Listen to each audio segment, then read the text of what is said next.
Basically ఈ legacy multi speciality హాస్పిటల్స్ని start చేయడానికి ముఖ్య ఉద్దేశం ఏంటండి? మల్టీ స్పెషాలిటీ అనగానే పేషెంట్స్ భయపడిపోతారు. ఫస్ట్ ఆఫ్ ఆల్ వాళ్ళకి కూడా ప్రాపర్ కార్పొరేట్ ట్రీట్మెంట్ ఎఫోర్డబుల్ టారిఫ్స్లో ఎఫోర్డబుల్ ప్రైజెస్లో అందించాలనే ఒక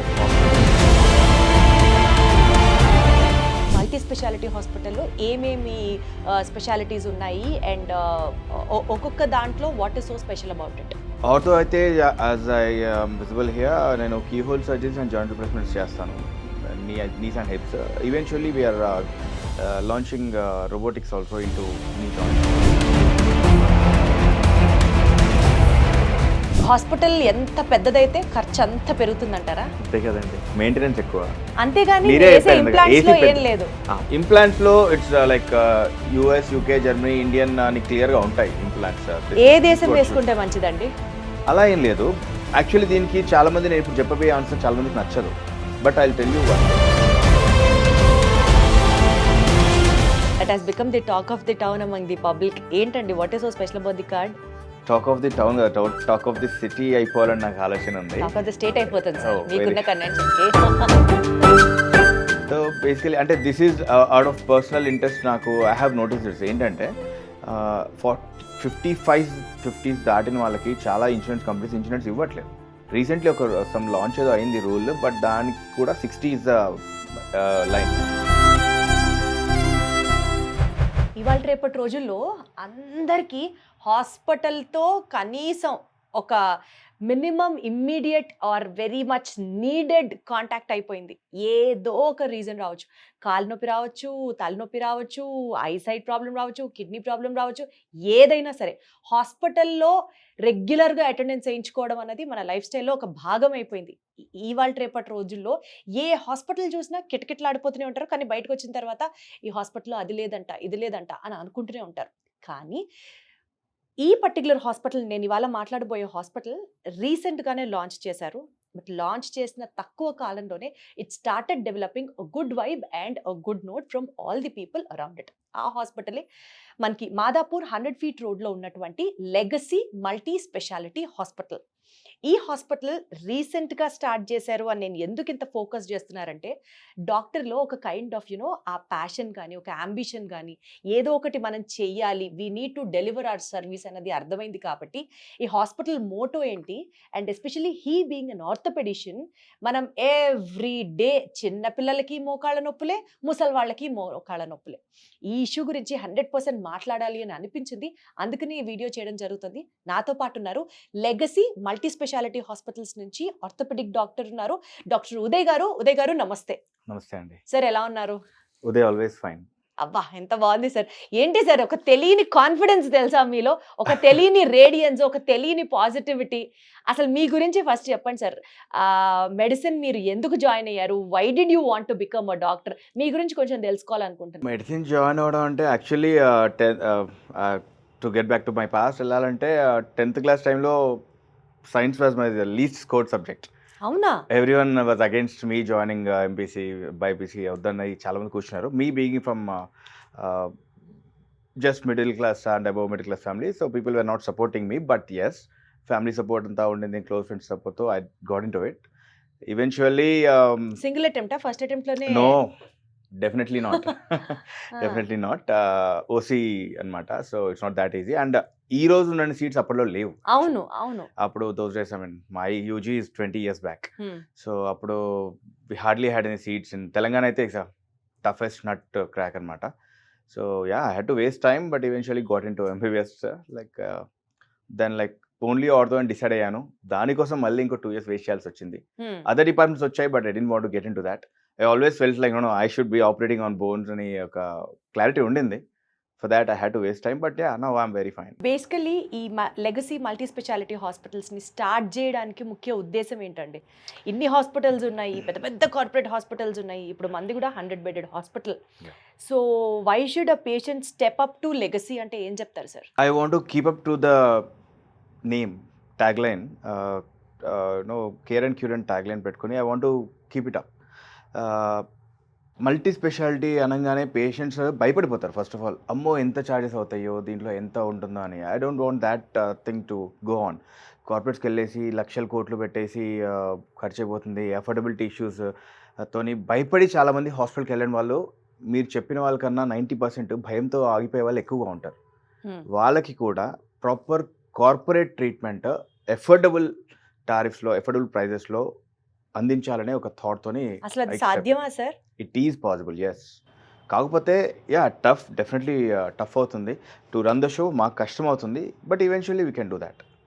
అంటే మీరు అన్నట్లు కార్పొరేట్ హాస్పిటల్లో ఆ ఏసీ ఖర్చులు, బిల్డింగ్ ఖర్చులు, డాక్టర్స్ జీతాలు, ఎక్సెట్రా ఖర్చులన్నీ వేసుకుంటే ఎఫోర్డబుల్ రేంజ్లో వైద్యం అందించడం ఎలా పాసిబుల్ అంటారు?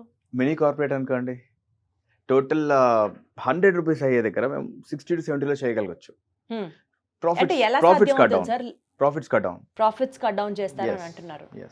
అంటే సర్వీస్ చేయాలి అన్న ఒక మోటోతో చెప్తున్నారా ఈ మాట, లేకపోతే తక్కువకి చేస్తే ఎక్కువ మంది వస్తారు అన్నది మీ intention? No no no no no నేను డెఫినెట్లీ ఫ్రీ అన్న పదం నమ్మను. First of all I will be very clear. నాకు అయ్యే ఖర్చుని నేను తీసుకుంటాను. I'm very clear in that. అలాని దోపిడీ చేసే ఇంట్రెస్ట్ ఉద్దేశం అయితే నాకు లేవు. నాకు మా వైఫ్కి ఇద్దరికి లేవు. సో మేడం కూడా డాక్టరా? Yeah, she is an anaesthetist. Yeah, so అయ్యే ఖర్చు ఎంత చూసుకొని మన హాస్పిటల్ ఎక్స్పెన్స్ చూసుకొని ఆ టారిఫ్లో చేద్దాం అన్న థాట్తో ముందుకు వచ్చాను. Because I personally paid lakhs of money in other sectors. I know how painful it is. So అది అందరికీ అవ్వకూడదని థాట్తో వచ్చాను. సో బేసికల్గా అందుకనేనా మీ యొక్క ఆ మోటో చాలా ఆనెస్ట్గా ప్యూర్గా ఉంది కాబట్టేనా స్టార్ట్ చేసిన కొద్ది టైంలోనే people started talking so good about your hospital? Hopefully, yeah. And luckily till date, I mean, all my cases, all my surgeries were successful. So patients are very happy. And I never had to get into the market till date. Like, so patients are coming. Patients say they send cases to me. So yeah, it's going on fine. అట్లా వచ్చిన patients వేరే వాళ్ళని suggest చేసి వాళ్ళు రావడం. Exactly. So word of publicity ఎక్కువ వెళ్ళిపోతుంది అనమాట. అంతే. నైసా. సో చెప్పండి సార్, మీ హాస్పిటల్లో మల్టీ స్పెషాలిటీ హాస్పిటల్లో ఏమేమి స్పెషాలిటీస్ ఉన్నాయి అండ్ ఒక్కొక్క దాంట్లో what is so special about it? Ortho అయితే యాజ్ ఐ విజిబుల్ హియర్ నేను keyhole surgeries and joint replacements చేస్తాను, knees and hips. Eventually we're launching robotics also into knee joints. Maybe down the line Feb to April మధ్యలో hip joints కూడా robotic replacements అనేది I'm planning it. And other departments అంటే surgery వచ్చేసి laparoscopies we're doing, and onco surgeon కూడా in house plan చేస్తున్నాను. So critical care team 24 hours పెడుతున్నాము. Neuro surgeries, C spine and craniotomy అంటే మెడకి తలకి సంబంధించిన సర్జన్ కూడా మన దగ్గర ఉంటున్నారు. పల్మనాలజిస్ట్, ఫిజిషియన్, గైనకాలజిస్ట్ అంటే ఎనీహౌ ఉంటారు. దట్ ఈస్ మ్యాండేట్ ఈ రోజుల్లో. అండ్ గైనకాలజిస్ట్ వచ్చేసి she specialist in infertility as well. Infertility ఈ రోజుల్లో లాస్ట్ ఆల్మోస్ట్ 15 to 20 yearsలో చాలా పెరిగిపోయినాయి. Maybe due to the pollution or the drugs we intake, lifestyle definitely, thyroids, PCODs, infertility and late marriages, and of course smoke and alcohols, వీటి వల్ల అది కూడా పెరిగిపోయింది. సో ఆ మేడం కూడా she's with us.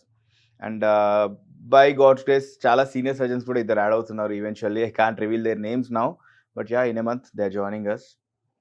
24 hours critical care team in house పెడుతున్నాము. Sir, మీరు select చేసుకున్నటువంటి లొకాలిటీ ఏదైతే ఉందో మాదాపూర్ 100 feet రోడ్ అని అనుకుంటున్నారో, ఆ లొకాలిటీ ఇట్ సెల్ఫ్ అక్కడే మీరు అసలు ఫుల్ 100 on 100 పడిపోయామో, because it has a very good connectivity to all the sectors of the people around there. Actually I have been searching for proper locality. మీరు అన్నట్టుగా almost 6 months వెతికాము. To be honest, here and there advance ఇచ్చేసి కూడా I dropped it. Then I felt after coming to this place, this is a place I would launch it అనిపించింది. It was tough on my shoulders, to be honest.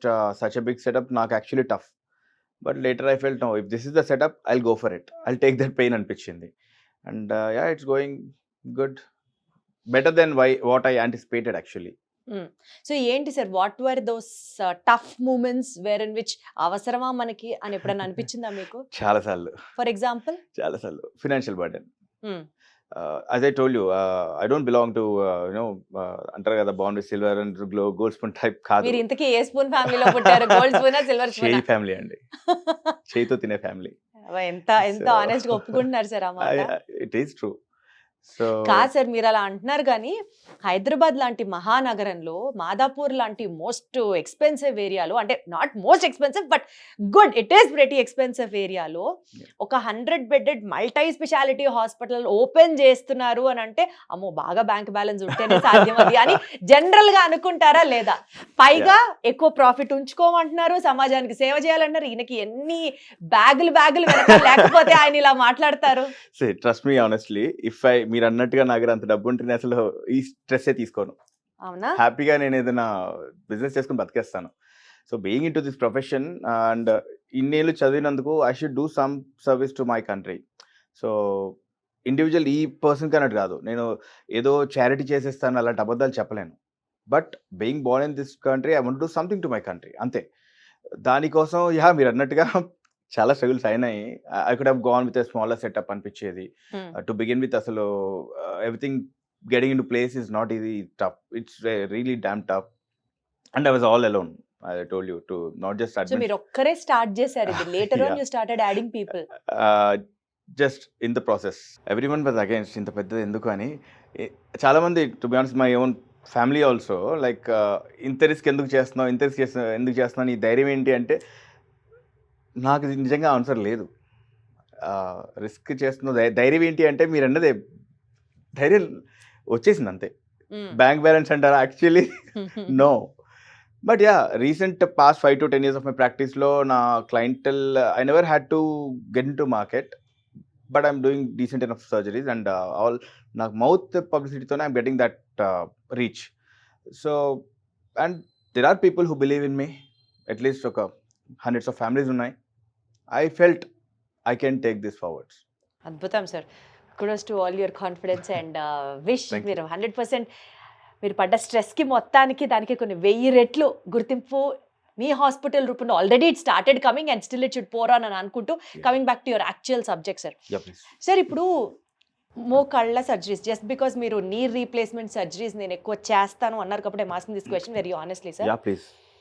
ఇప్పుడు ఈ నీ replacement surgeries అన్నవి ఇవాళ రోజుల్లో 50 దాటిందా 60 దాటిందా doctor దగ్గరికి వెళ్ళామా మోకాలు నొప్పి అన్నారా సరే మార్చేద్దాం అనేది నోట్లో లాలీపాప్ పెట్టుకున్నంత ఈజీ అయిపోయింది. అసలు ఒక పాయింట్లో అనిపిస్తుంది నాకు, ఈ నీ రీప్లేస్మెంట్ సర్జరీస్ అన్నవి కనుక తీసేస్తే నిజంగా కార్పొరేట్ హాస్పిటల్స్లో ఆర్థోపెడిషియన్స్ సర్వైవ్ అవుతారా సార్? అసలు కుదురుతుందా అది? అలా ఏం లేదు, that's not the only surgery కదా. ఫ్రాక్చర్స్ ఉంటాయి, ఆర్థోపెడిక్ ఆంకాలజీ క్యాన్సర్స్ ఉంటాయి, సాఫ్ట్ టిష్యూ లిగమెంటస్ ఇంజరీస్ ఉంటాయి, మజిల్ ఏక్స్ ఉంటాయి, బ్యాక్ ఏక్స్ ఉంటాయి, స్పైన్స్ ఉంటాయి. So it's not the only thing. But ఈ రోజులో ఏంటంటే మనం 20 years 30 years డౌన్ ద లైన్కి వెళ్ళేటప్పటికి మన ఫుడ్ హ్యాబిట్స్ అండ్ మన మజిల్ టోన్ వాజ్ డిఫరెంట్. ఇప్పుడంతా we hardly jog. Out of 10 hardly 2 to 3 people strong ఉంటున్నారు, టోన్డ్ ఉంటున్నారు. అప్పుడు మన పేరెంట్స్ టైంలో మై డాడ్ ఇస్ 70, ఆయన 55కి పుషప్స్ చేసేవాడు. So I'm just telling you. అంటే నో 30s 20s లో కూడా ఎవరో చేయట్లేదు. దానివల్ల ఏమవుతుంది, మజిల్స్ వీక్నెస్ ఎక్కువైపోతుంది and bad habits of course adding to bones weakness, muscle weakness. దానివల్ల ఏమవుతుందంటే జాయింట్స్ ఈజీగా అరిగిపోతున్నాయి. జాయింట్స్ మన వెయిట్ కూడా తీసుకోలేకుండా 45 నుంచి 45 నుంచే people are getting that arthritic pains. 55కి ల్యాండ్ అయ్యేసరికి I can't take it any further అన్నట్టు ఉంటుంది. So we're forced to replace. So నిజంగానే సినారియో అంత బ్యాడ్ ఉందంటారు మీరు? It's getting bad and badder, more bad rather. Absolutely. అసలు ఎందుకు సార్, ఎందుకు ఈ బోన్ హెల్త్ అనేది మనకు తెలిసి మంచి న్యూట్రిషనే తింటున్నాం అని అనుకుందాం. అంటే మనం పెస్టిసైడ్ లెవెల్లో మనం కంట్రోల్ చేయలేకపోవచ్చు, కానీ but still if you can do something to better our bone health, what are those practices అండి? సో దట్ మనం అలవాటు చేసుకుంటే అట్లీస్ట్ ఇప్పటి నుంచి లైఫ్ బాగుంటుందేమో. Your thigh muscles every day 20 minutes at least. Thigh muscles వాడుతున్నప్పుడు జాయింట్స్ ఆఫ్లోడ్ అవుతాయి, safe అవుతాయి. సో ఆ జాయింట్స్ మీద పడే లోడ్ పక్కన షిఫ్ట్ అయినప్పుడు జాయింట్స్కి లైఫ్ వస్తుంది. ఓకే. రెండవది, స్పోర్ట్స్ ఆడాలనుకున్నప్పుడు రిక్రియేషనల్ స్పోర్ట్స్ ఎస్పెషల్లీ టోనప్ చేసుకోకుండా ఈరోజు సండే అండ్ సాటర్డే ఐటీ వాళ్ళు especially Saturday and Sunday time దొరికింది నేను ఆడేస్తాను అనుకుంటారు. Before the sport activity toning ఏమి ఉండదు, టోన్ అవ్వకుండా డైరెక్ట్ అలా ఆడేస్తారు. సో ఏమవుతుందంటే నీ జాయింట్ లోపల ఉన్న soft tissue ligaments and cushions ఉంటాయి, మెనిస్కై ఉంటాయి, అవి డ్యామేజ్ అవుతాయి. డ్యామేజ్ అయినప్పుడు లోడ్ మళ్ళీ ఎక్కడ పడుతుందంటే బోన్ టు బోన్ ఎండే పడుతుంది. సో అరిగిపోతుంది. That is secondary arthritis. And smoke అంటే లంగ్స్ కదా అనుకుంటారు. నో, స్మోక్ వల్ల నీ జాయింట్ లోపల ఉన్న కార్టిలేజ్ డీహైడ్రేట్ అవుతుంది. Okay. That is very important factor. ఐటీలో మోస్ట్ ఆఫ్ ద పీపుల్ ఇది డినై చేస్తారు. ఇప్పుడు కూర్చుని చేసే జాబ్ ఐటీ వాళ్ళది, ఇది డినై చేస్తారు. బట్ ఫ్యాక్ట్ ఏంటంటే they are bound to sit. Desk job basically it's not IT అని, డెస్క్ జాబ్లో కూర్చొని మజిల్ టోన్ అప్ అవ్వకుండా లోడ్ అంతా జాయింట్ మీద పడుతుంది. Again the damage. వీటన్నిటి వల్ల సెకండరీగా జాయింట్ డ్యామేజ్ అవుతుంటుంది. సో బేసికలీ థై మజిల్స్ని యూజ్ చేయాలి. అండ్ అలాగే మీరు చెప్పినటువంటి ఇందాకట్లాగా అంటే shuttle or whatever it is, ఆ స్పోర్ట్ యాక్టివిటీ ఏదైతే ఉంటుందో దాని ముందర టోన్ అప్ చేయడం చాలా ఇంపార్టెంట్. వాటర్ తాగాలి. And smoking obviously it's a big no for everything and so as for bone health. Sir, ఇప్పుడు మోకాళ్ళ నొప్పులు అని డాక్టర్ దగ్గరికి వెళ్ళిన తర్వాత సపోజ్ నీ రీప్లేస్మెంట్ సర్జరీ చెప్పారనుకోండి sir, do we only have that option అండి? అంటే మోకాళ్ళ రీప్లేస్మెంట్ డాక్టర్ గారు చెప్పిన తర్వాత ఇంకా రీప్లేస్మెంట్ చేసి తీరాల్సిందేనా? ఇట్ డిపెండ్స్ ఆన్ స్టేజ్ యాక్చువల్గా. ఎవ్రీథింగ్లో 0, 1, 2, 3, 4 గ్రేడింగ్ ఉంటుంది. 0, 1, 2, 3 వరకు surgery is really not needed all the time. Proper life style modifications like చెప్పాను ఇందాక, ఫిజియో ప్రాపర్గా చేస్తూ, స్క్వాటింగ్ తగ్గించేసి అంటే కింద కూర్చోవడం తగ్గించేసి, వాటర్ ఎక్కువ తాగుతూ, అవసరం ఉంటే రీసెంట్ పాస్ట్లో లక్కీగా ప్లాస్మా థెరపీ కొన్ని షార్ట్స్ వచ్చినాయి. సో వాటితో కార్టిలేజ్ని కొంచెం రిపేర్ అవుతుంది. That's not a permanent solution, but yeah it's a space filler, మనకు టైం ఇస్తుంది. వాటితో వీ కెన్ వెయిట్. సపోజ్ ఎర్లీగా వచ్చింది 45-50కే స్టార్ట్ అయిపోయింది, స్టేజ్ 2కి వెళ్ళిపోయారు అన్నప్పుడు yeah we can wait, because at least 55 is the number which I wait for. Okay. Before that, unless I'm helpless, I don't operate. Third and fourth మీరు stage, చూసుకునేటువంటి ఆ criteria ఏంటి sir? ఇప్పుడు 55 అంటున్నారు మీరు, అట్లా ఇంకా ఏంటి క్రైటీరియా నీ రీప్లేస్మెంట్ కి? Life, first thing gender. Okay. ఇప్పుడు 55 నీ జాయింట్ ఫీమేల్లో మేల్లో ఒకటే కాదు. ఓ 45లోని ఫీమేల్స్లో పెరిమెనోపాజల్ ఏజ్లో అరుగుదల స్టార్ట్ అయిపోతుంది. ఓకే. అదే అరుగుదల మగవాళ్ళకి ఆల్మోస్ట్ డికేడ్ డిఫరెన్స్ ఉంటుంది. 55లో స్టార్ట్ అవుతుంది, అట్లీస్ట్ 52 to 53 స్టార్ట్ అవుతుంది. ఓకే. సో వీళ్ళకి ఇచ్చే treatment 45 is too early for surgery. So I always try to postpone it till 50 to 55. ఎందుకు అంటే రీప్లేస్ చేస్తే వేసే ఇంప్లాంట్స్ కూడా లైఫ్ ఉంటుంది మళ్ళీ. అవును. కొన్ని ఇంప్లాంట్స్ 15 years వస్తాయి, కొన్ని ఇంప్లాంట్స్ 30 years కూడా వస్తాయి. సో పిండి కొలిది రొట్టె. ఓకే, సో సపోజ్ 45-50 రీప్లేస్ చేశారనుకోండి, take the best implant which gives you 30 years. 80 yearsకి అది మళ్ళీ అరిగిపోయే ఛాన్సెస్ ఉంటాయి. సింపుల్. సో బట్ ఇంతకుముందు ఏంటి, 10 years బ్యాక్ మన ఫీమేల్ లైఫ్ స్పాన్ ఎంత ఉందంటే 70 to 80 ఉండేది. ఇప్పుడు అది పెరిగింది. ఫీమేల్ లైఫ్ ఇప్పుడు 85 దాకా వచ్చింది అండ్ మేల్ ఈజ్ 90 దాకా వచ్చింది. Yeah medical health advancements. So మరి ఆ లాస్ట్ 10 years మళ్ళీ సఫర్ అవ్వాలిగా. సో ఇంకా I can't take it any further anymore, this is it అనుకున్నప్పుడు యా జస్ట్ ఆపరేట్. సార్, ఇప్పుడు పిండి కొద్ది రొట్టె టాపిక్ మీరు తీసుకొచ్చారు కాబట్టి అడుగుతున్నాను. ఒక హాస్పిటల్లో knee replacement surgery some X rupees, ఇంకొక హాస్పిటల్లో X², ఇంకొక హాస్పిటల్లో X³ సార్. ఇంప్లాంట్స్ అవే ఉంటాయి కదా సార్. మీరు ఒక పేదవాడికి కూడా అఫోర్డబుల్ అని మాట్లాడారు కాబట్టి నేను మిమ్మల్ని ఈ క్వశ్చన్ అడుగుతున్నాను. How do we get to know hospital ఎంత పెద్దదైతే ఖర్చు అంత పెరుగుతుందంటారా? అంతే కదండి, మెయింటెనెన్స్ ఎక్కువ. అంతేగాని ఏం లేదు. ఇంప్లాంట్స్ లో it's like US, UK, Germany, Indian అని క్లియర్ గా ఉంటాయి ఇంప్లాంట్స్. ఏ దేశం వేసుకుంటే మంచిదండి? అలా ఏం లేదు. యాక్చువల్లీ దీనికి చాలా మంది, నేను ఇప్పుడు చెప్పబోయే ఆన్సర్ చాలా మందికి నచ్చదు, but I will tell you one thing. German companies, European countries ఉన్నాయి, వాళ్ళ బోన్ సైజ్ ఇంత ఉంటుంది. వాళ్ళ ఈ బోన్ మన థై బోన్ అంత ఉంటుంది.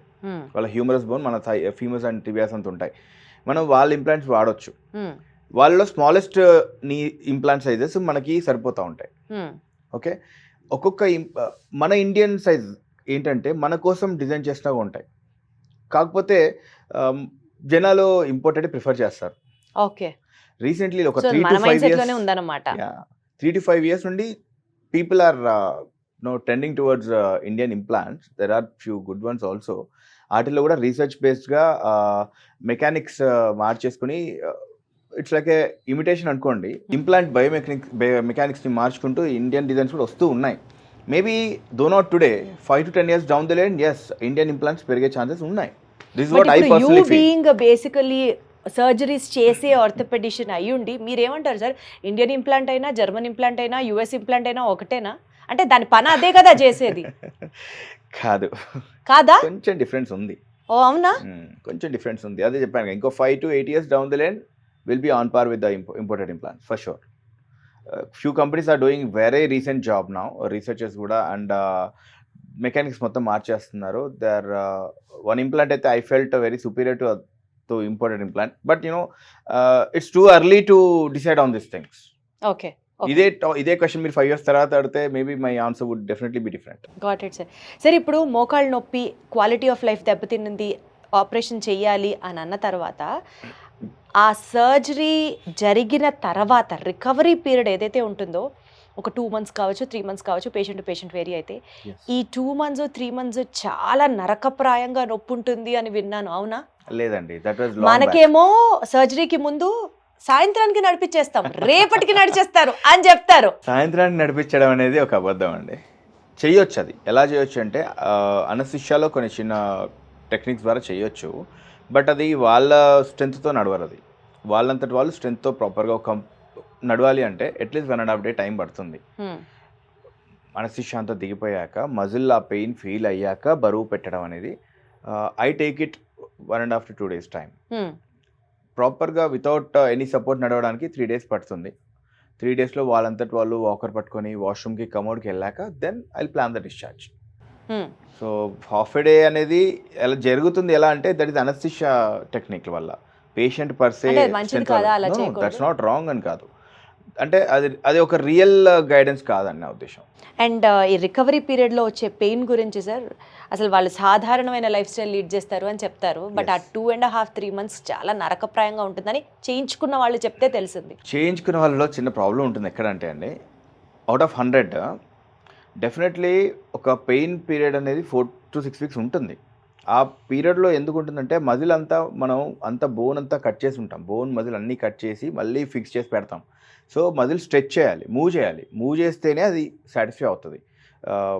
దాన్ని స్టెబిలిటీ అంతా రీగెయిన్ అవ్వాలి, టోన్ అంతా రీగెయిన్ అవ్వాలంటే ఫిజియో చేయాలి.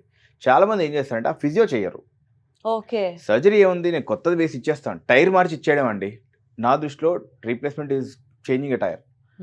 Of course little technical. మార్చాక దాన్ని వాడేటప్పుడు మీరు చేసే ఫిజియో బట్టి అవుట్పుట్ డిపెండ్ అవుతుంది. ఫిజియో సరిగా చేయను అంటే అవుట్పుట్ ఉండదు, కానీ ఫిజియో చేయడానికి కూడా ఉంటుంది కదా, పెయిన్ ఉంటుంది. That pain is good. మరక మంచిగా అయినప్పుడు నొప్పి కూడా మంచిగా. అయ్యా ఏం చెప్పారు sir. This is a fact. So ఆ పెయిన్ అండర్గో అయిన వాళ్ళు after 6 to 10 weeks yes they'll be very happy. కాకపోతే మీరన్న పాయింట్ ఎక్కడ వస్తుందంటే 10 మందిలో ఒకరికి మీరు అన్నట్టు పర్సిస్టెంట్ పెయిన్ ఉంటుంది ఖచ్చితంగా, యాంటీరియర్ నీ పెయిన్ ఉంటుంది. మరి ఎట్లా సార్, మరి చేయించుకునేదే నొప్పి తగ్గడానికి? నో ఐల్ టెల్ యూ వాళ్ళు ఫిజియో సరిగా చేయకపోవడం వల్ల పెయిన్ నాకు ఉండిపోయిందని చెప్పరు, నొప్పి ఉందని మాత్రం చెప్తారు. ఆ నెగిటివిటీ స్ప్రెడ్స్ ఫాస్టర్. ఓకే, కానీ దాని రీజన్ అదంటారు, బికాజ్ ఫిజియో సరిగా చేయని దాని వల్ల వచ్చే పెయిన్ అంటారు, నాట్ బికాజ్ సర్జరీ ఫెయిల్ అయిన దాని వల్ల. Surgery to be honest last డీకేడ్లో replacement is one of a very common surgery. అంతకుముందు జస్ట్ అప్పుడప్పుడే మనం సౌత్ ఇండియాలో కూడా ఒక 20 years నుంచే ఎక్కువ ర్యాంపెంట్ అయినాయి. ఇప్పుడు ఉన్న అడ్వాన్స్మెంట్ ప్రకారం అవి ఫెయిల్ అవ్వడం చాలా అరుదైపోయింది.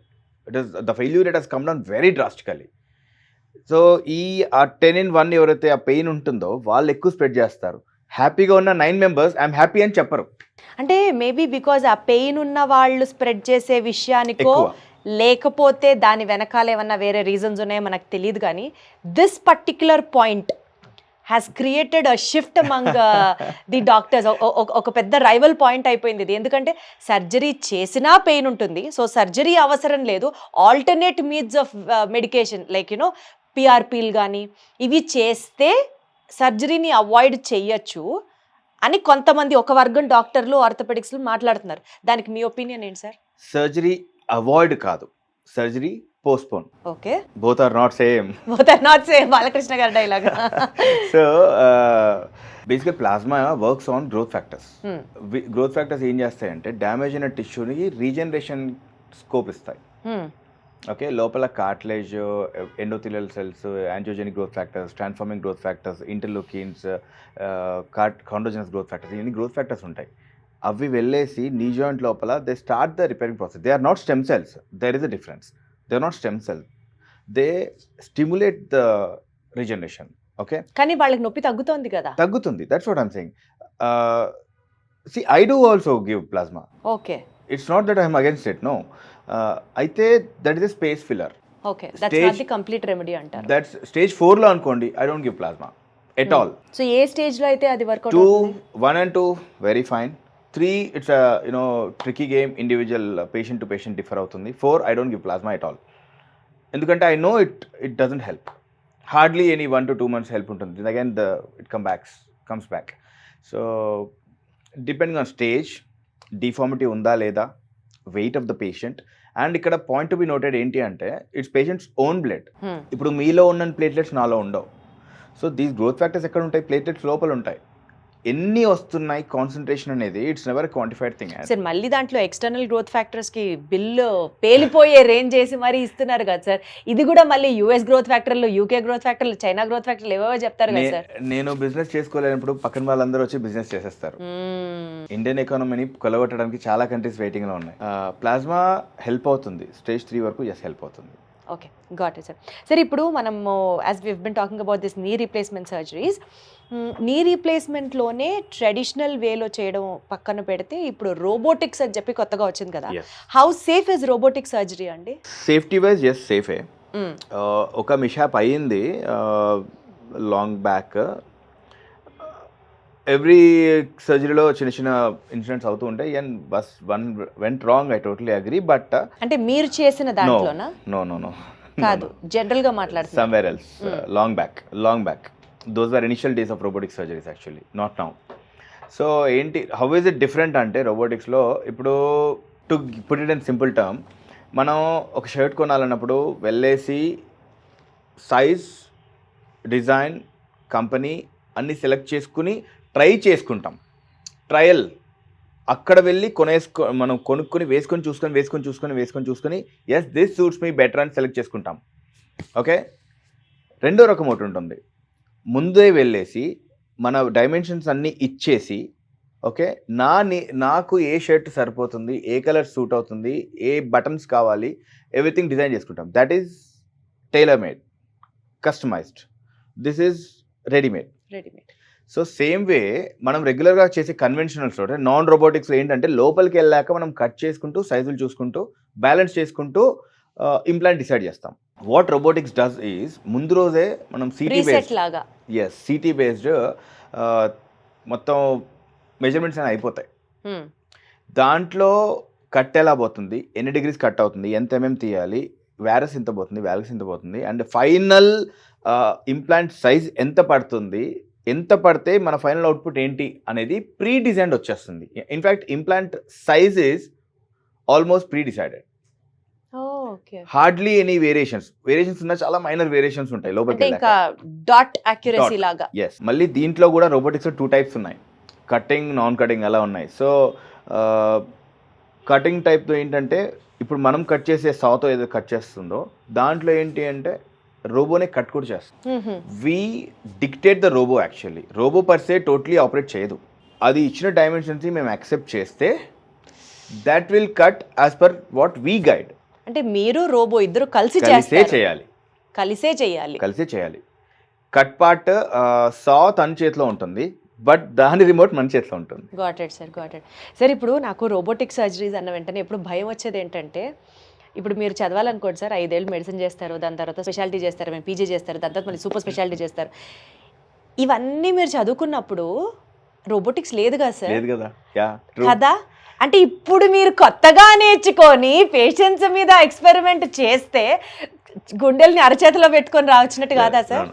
ఎక్స్పెరిమెంట్ అలా పేషెంట్స్ ఎప్పుడు చేయము. ఫస్ట్ ఆఫ్ ఆల్ ఇది చేసే ముందు మాకు సాబోన్ మోడల్స్ ఉంటాయి. అంటే స్కెల్టన్ లాంటి ఒక మోడల్స్ తయారు చేసి ఇస్తారు. దాని మీద మేము 3D చేసేసి వస్తాం. Definitely not just me, whoever does robotics will have to go through that. తర్వాత ఫస్ట్ సాబోన్స్ చేస్తాము, తర్వాత కెడావర్స్ చేస్తాము, తర్వాత ఇది మనిషి. ఈ సర్జరీ అని కాదండి, name any smallest of the smallest surgery కూడా ఏది కూడా డైరెక్ట్ ఎక్స్పెరిమెంట్ ఉండదు, ఎప్పటికీ ఉండదు. That's So- against the rules. హాయిగా సేఫ్గా మీరు అప్పుడు చదువుకోకపోయినా బట్ డెఫినెట్లీ ఇప్పుడు నేర్చుకొని పేషెంట్స్ మీద చేసేంత ఎక్స్పర్టైజ్ అయితే ఉంటుంది డాక్టర్స్కి. 100%. Not just me, everyone will have to have that. And మన పర్టికులర్ లెగసీ మల్టీ స్పెషాలిటీ హాస్పిటల్లో వీ డూ రోబోటిక్స్ దేర్ అండి. యా, ఆల్రెడీ చేస్తున్నాము. ఆల్రెడీ చేసేసారు. ఇన్ఫాక్ట్ ద లాంచ్ పార్టే we went with robotics. Oh wow, wonderful. ఇంకా మన దగ్గర ఉన్నటువంటి ఈ సర్జరీస్లో కీ హోల్ సర్జరీస్ అని కూడా వింటున్నాము. వాట్ ఈస్ దట్ అండి? What is the actual concept of the keyhole surgery? Here I feel orthopaedics is more of tailor. చిరిగిపోయిందని కుట్టేయడమే అండి. ఇన్ లేమన్ టర్మ్స్ చిరిగిపోయింది కుట్టడమే కీ హోల్ సర్జరీ. ఓకే, కాకపోతే మొత్తం ఓపెన్ చేయకుండా 1 సెంటీమీటర్ హోల్ చేసి లోపలికి వెళ్ళేసి stitch it. అంతే. వావ్. ఈజీ అండర్స్టాండబుల్లో నాకైతే అదే అనిపిస్తుంది. సార్, ఇప్పుడు ఏది బెటర్ అంటారు? ట్రెడిషనల్ వేలో చేసుకునేటువంటి సర్జరీయా, లేకపోతే రోబోటిక్ సర్జరీయా, లేకపోతే కీ హోల్ సర్జరీయా? ఏది బెటర్, ఏది best? No keyhole is totally different. మీరు అది దాని ఇండికేషన్సే డిఫరెంట్.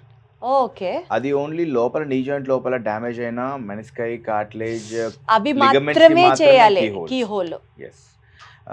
కన్వెన్షనల్ రీకేర్ అంటే మొత్తం ఆర్థరైటిస్ టోటల్లీ అరిగిపోయి స్టేజ్ 4కి వచ్చేసారు. వైరస్ డిఫార్మ్ అంటే కాళ్ళు వంకర అయిపోయినాయి, లోపల కానీ బయట కానీ డివేట్ అయిపోయినాయి, నడవలేకపోతున్నారు.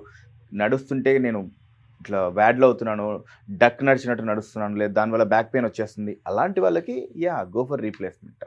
Both are totally different. సరే, ఇప్పుడు మన లెగసీ హాస్పిటల్లో విన్నాను ఏదో ఒక కొత్త స్కీమ్ స్టార్ట్ చేశారంట, ఒక కార్డ్ ఇంట్రడ్యూస్ చేశారంట. That has become the talk of the town among the public. ఏంటండి, what is so special about the card? Talk of the town, talk of the city అయిపోవాలని నాకు ఆలోచన ఉంది. టాక్ ఆఫ్ ది స్టేట్ అయిపోతుంది sir మీకున్న కన్వెన్షన్కి. So basically అంటే this is out of personal interest. నాకు ఐ హ్యావ్ నోటీస్డ్ ఏంటంటే 50s దాటిన వాళ్ళకి చాలా ఇన్సూరెన్స్ కంపెనీస్ ఇన్సూరెన్స్ ఇవ్వట్లేదు. రీసెంట్లీ ఒక సమ్ లాంచ్ ఏదో అయింది రూల్, బట్ దానికి కూడా 60 is ద లైన్. సో వాళ్ళకి ఇన్సూరెన్స్ ఇవ్వని వాళ్ళకి వేరే అందరి దగ్గర డబ్బులు ఉండదండి. అలాంటప్పుడు బట్ సర్జరీ చేయాలి. వే డు దే గో? వాళ్ళ కోసం ఏంటంటే లెగసీ సీనియర్ సిటిజన్ కార్డ్ అనే ఒకటి పెట్టాం. వేరెన్ లైక్ ఒక సపోజ్ ఒక ఎక్స్ అనే అనసూయ అనే పేషెంట్ ఉన్నారు, ఆవిడకి ఇన్సూరెన్స్ లేవు బట్ సర్జరీ చేయాలి. అలాంటి వాళ్ళకి మన హాస్పిటల్ తరఫున ఇచ్చే కార్డులో ఏంటంటే కన్సల్టేషన్స్ పైన any consultations through out the year ఎన్నిసార్లు వచ్చినా సరే 50% స్ట్రైట్ కార్డ్ డిస్కౌంట్ వచ్చేస్తుంది. ఆ కార్డ్ నెంబర్ చెప్తే చాలు.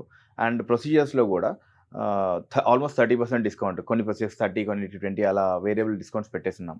సో డెఫినెట్లీ బయటపడేదానికన్నా తక్కువగా అయ్యేటట్టుగా వే ప్లానింగ్ ఇట్. వండర్ఫుల్ అండి. అంటే ఒక పక్క పేషెంట్ సాటిస్ఫై అవుతాడు, కొంచెం డిస్కౌంట్ ఇచ్చారు నాకు అని. Yeah. ఈక్వల్లీ తక్కువ ప్రైస్లో చేయాలి అన్న మీ యొక్క ఇంటెన్షన్, సంకల్పం Sure. కూడా నెరవేరుతుంది. ఇద్దరూ లాభసాటిగానే ఉంటారు కాబట్టి 100% ఇది వర్కౌట్ అవుతుంది, అవ్వాలి అనే కోరుకుంటున్నాను నేను కూడా. Sir, to conclude our interview, being an orthopedician, మీరు చాలా మందిని చూస్తున్నారు, మారుతున్న లైఫ్ స్టైల్ని చూస్తున్నారు. Top 5 best practices for a healthy life style, for a healthy bone health అంటే ఏం చెప్తారు సార్? Water, sleep. వాటర్ కి బోన్స్ కి సంబంధం ఏంటి సార్? కార్టిలేజ్ జాయింట్స్ లో ఉండే అవునా? కార్టిలేజ్ కి నీరు పోయకపోతే డ్రై అయిపోతుంది. ఏవో మందులు ఇస్తున్నారు కదా సార్, మల్టీవిటమిన్ టాబ్లెట్ లాంటివి వేసుకుంటే Natural గా గుజ్జు వచ్చే- పెరుగుతుంది అంటున్నారు కదా సార్. నేచురల్ గా వచ్చే వాటర్ ను వదిలేసి కెమికల్స్ ఎందుకంటే తీసుకోవాలి? మంచి నీళ్లు బోన్ హెల్త్ కి అవసరమా? Oh my God. Joint health కి. Okay. So water sufficient. Sleep. Sir, ప్రతిరోజు వైటమిన్ డి వేసేసుకుంటే బోన్ స్ట్రాంగ్ ఉంటాయి సార్? కెమికల్ ఎందుకండి వేసుకోవడం? సన్లైట్ కింద పని చేయండి 20 minutes చాలు కదా. Super sir, super. Okay. Vitamin D 20 years back లేదు కదా కాన్సెప్ట్. అందరు ఇప్పుడు ఎందుకు వేసుకుంటున్నాం? ఎందుకంటే ఇప్పుడే తగ్గిపోయింది సార్ ఎండ. ఎందుకు మనకి తగ్గింది? మనమే వెళ్ళట్లేదు అంటారా? అంతే, మనం వెళ్ళట్లేదండి ఎండలోకి. సన్ అక్కడే ఉన్నాడుగా, వీఆర్ నాట్ యూజింగ్ హిమ్ అంతే. Absolutely. So I believe sunlight, water, sleep, physical activity, no smoke. చాలు సార్, లైఫ్ బిందాస్. నాకు తెలిసి ఇది ఓన్లీ ఫర్ బోన్ హెల్త్ కాదు, మొత్తం ఆరోగ్యంగా ఉండడానికే పనికొచ్చేవి ఇవన్నీ. ఇవన్నీ actually indirectly it helps in all around stabilisation of the body.